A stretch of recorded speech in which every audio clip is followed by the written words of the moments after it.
you need to start ignoring yourself. And a big part of this is impulse control.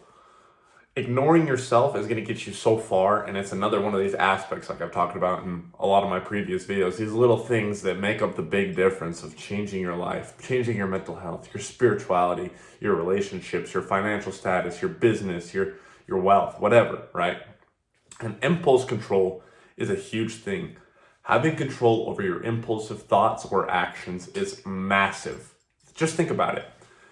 This affects your mental health so much on a day-to-day basis, and it even affects addiction, right? It's the reason that it's a big part of the reason that you are addicted to something, whether it be drugs, whether it be porn, whether it be alcohol, whether it be video games, whatever the case may be, TikTok even, right?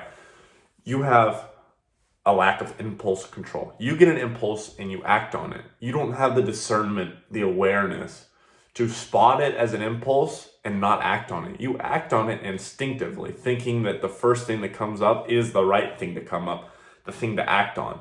And this is going to be your downfall, like really. Just think about it, like I was saying with the mental health stuff. If you're not controlling your impulsive thoughts, if you're not controlling the actions you take, so let's say you have a nicotine addiction and it feeds into your depression, right? Because, it fucks with your dopamine regulation, everything. We all know the science behind it, right? Let's say you don't have the impulse control to say no to cigarettes, no to vaping, no to that nicotine. You're going to continue on the path to addiction, as well as continuing on your path of depression. You don't have impulse control, but say you changed that. Say you changed that impulse control and you decided, oh, I'm not going to smoke a cigarette. I'm not going to smoke these cigarettes. I'm done now. Every time you get that impulse to smoke or vape or zen, every time you're stressed, instead of doing that, you just don't. You replace it with something else, whatever, but you don't do it. Now look at the long-term compounding effect it has on your mental health, your addiction status. It builds discipline within you. This is huge, right? We can talk about addiction even deeper, right? A common trait that almost every addict on earth has, no matter what your addiction is lack of impulse control. This is a fact. I forgot what university did this study. I could probably go find it, but I can't recite it off the top of my head, I'll be honest. But I know this is a fact, right? I can double check myself afterwards, or you can go double check for me if you want, right? So lack of impulse control.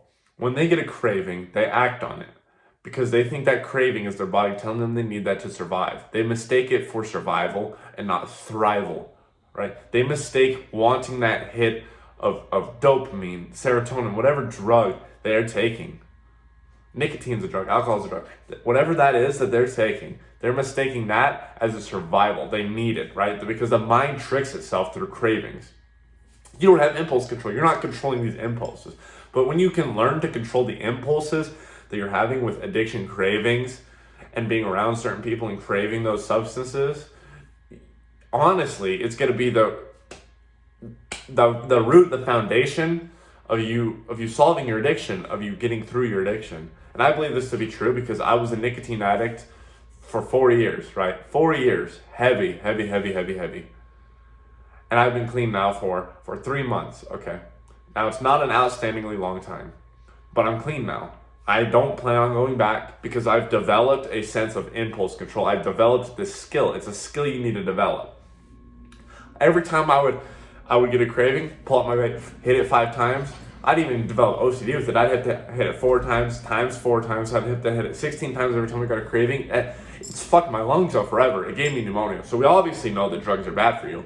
So take these steps, right? When impulse control saved me heavily. Every time I would get a craving to go smoke some pot, whatever, I had to tell myself no. You have to learn how to tell yourself no, and the biggest part of it is becoming aware. When you get that craving or that thought of doing an action or smoking that weed or smoking that fucking nicotine or whatever, when you get that thought, just become aware of it for a second. Take yourself out of the first person perspective, put yourself in the 3D, the third person perspective, right? Look at yourself from an outside view. Why do you crave this? Do you really need it? Is this craving survival, or is it just my mind tricking me to get that next dopamine, that next chemical spike because I'm hooked on the substance? And once you can do that, it makes it a whole lot easier to say no. First of all, because you've taken a few second break to think about this. So now the craving, you've kind of distracted yourself from it, but also you've become more logical. And when you're more logical, you don't act on impulses as much. So it's also about coming into a place of being logical, right? You have to be logical of some things sometimes. These practices, they can help a lot. And a simple practice you can start just developing this habit of impulse control that I started doing unconsciously. I didn't even know I was fucking doing it for a reason. I was just fucking around experimenting with myself since I was like fucking 14 years old with this. Get an itch, right? You know when you feel an itch, right? It's your fucking skin is crawling, you want to itch it so bad. Your first instinct, itch it, right? Duh. But let's just say for 1 second you decided, hold on, I'm gonna practice impulse control so it can benefit me in the future. Don't scratch that itch until it goes away. Point blank period. If you can successfully master that one time, then you keep doing it. You keep practicing. You can also do it with things like going to your favorite restaurant, and instead of ordering your favorite item you order every time, order one that's a little worse. Not the worst menu on that, or item on the menu, but one that's not exactly preferred, right? One that you're all right with.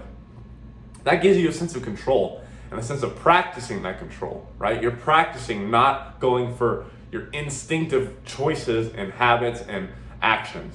That's the point of this, to get away from the instinctive impulses, because the impulses a lot of times will get you fucked up.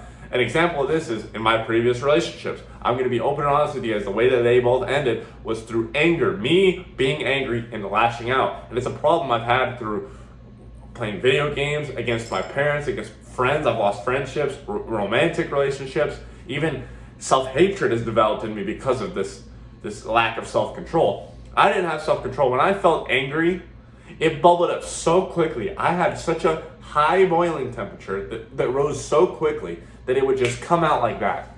And I never learned impulse control as a kid. I should have. I wish my parents would have taught me impulse control, because it was so detrimental to me. So, like I was talking about my past two relationships, how they both ended. I'm not going to name names, I'm not going to blah, blah, blah. I'm just going to say how they ended, right? Lack of impulse control on anger, on grounds of anger. I would get angry and I would lash out because it's my instinct. It was survival. It was like I need to get this out. Fucking this is the ultimate truth. This is the be all say all. Fucking boom. Like I'm fucking kamehameha. You know, like fucking. You know what I mean? I just had to let it go like a nuclear explosion. And this is the worst form of impulse control, other than like drug addiction, substance addiction, because they can both be equally destructive. But anyway, back to the anger at hand. Like, this is how my relationships ended. So I had to learn to develop something, right? And I've gotten better since these relationships have ended, right? And I've gotten a lot better in general. And a big thing, like I said, is awareness. It's sort of like a mid-moment meditation. The second you take your mind off of it to try to understand the reason why you're feeling this way is the moment A, you distract yourself, B, you become logical, and C, maybe most likely another perspective will come out of it that'll challenge it, and now you're thinking about two perspectives, like should I not, and then sometimes you ultimately can't make a decision, so you don't do any, or the other option is like lower percentage of the time you'll still make the angry decision, but a high percentage of the time you'll make the more positive decision, right? Because you've thought about it more logically. You've given a second to calm down. A big thing my mom taught me after all these shitty events that I've put myself through is count to 10. That's it. And I never understood it. I would get mad. I'd be like 1, 2, 3, 4, 5, 6, 7, 8, 9, 10. Still with the idea that I'm about to explode, knowing and wanting to explode. Because I knew that was just, I had to be done. It was my instinct at that point, right? At that point in time. But what she really meant is literally sit there and focus on the 1, on the 2, on the 3, on the 4, so on and so forth, up until you get 10. And once you become so focused, that's a big one. Because it takes 10 seconds. That is so much distraction time in a moment of anger or outburst or nicotine craving or whatever the case may be. It is such a valuable 10 seconds, right? Because you get so fucking distracted. And now you don't even know what you were mad about in the first place. Now you don't feel those cravings anymore. Now you're thinking about it logically. Now you don't want to make that decision anymore. Or it gives you a second outlook or a third outlook. This is vital. These 3 practices that I mentioned below, the 10 seconds, that scratch on the itch on the skin, and the ordering your food. I might have named one other. I'm losing track. These 3 or 4 practices are general, simple practices that you can start doing today that will ultimately help you into becoming a better decision maker, a better impulse controller, to control your energy, to have full control of who you are as a being, your conscious thoughts, your actions, your feelings. You want to be in control of all of this, right? Because this is kind of what Stoicism is, as I talked about in my most previous video I posted yesterday. Go check that out if you haven't already. Is, you know what I mean? Don't act on your emotions every single time. This is so valuable. You don't think it is. It seems small until it starts affecting your life like it has mine. Until you've dealt with addiction, until you've dealt with angry outbursts and anger issues, until you've dealt with these things, you don't really understand the grand scope. But chances are you've dealt with these things. Think about it deep, think about how it's affected you, and think about how, if it didn't affect you, how much of a better place you'd be in right now. Now let that dictate how you want your future to be. And if you want your future to be better than your outcomes of the past, practice these things and understand that you need to focus on impulse control and how valuable it is. Anyway, that was a fucking great tangent. Great video. I hope you guys enjoyed. Hit the like button below if you did enjoy this. Share it with a couple people. Fuck it. Why not, right? Takes a few seconds. Hit the subscribe button if you want to stay up to date on content. Hit that bell as well. We post every day between noon and 2 o'clock Mountain Standard Time, PM. And if you guys did enjoy, go ahead and check out our other content in the description below, other platforms. And if you are interested in our coaching group, might as well throw that out there. Link in the description as well. We'll catch you in the next video. We'll see you tomorrow, VEXED family.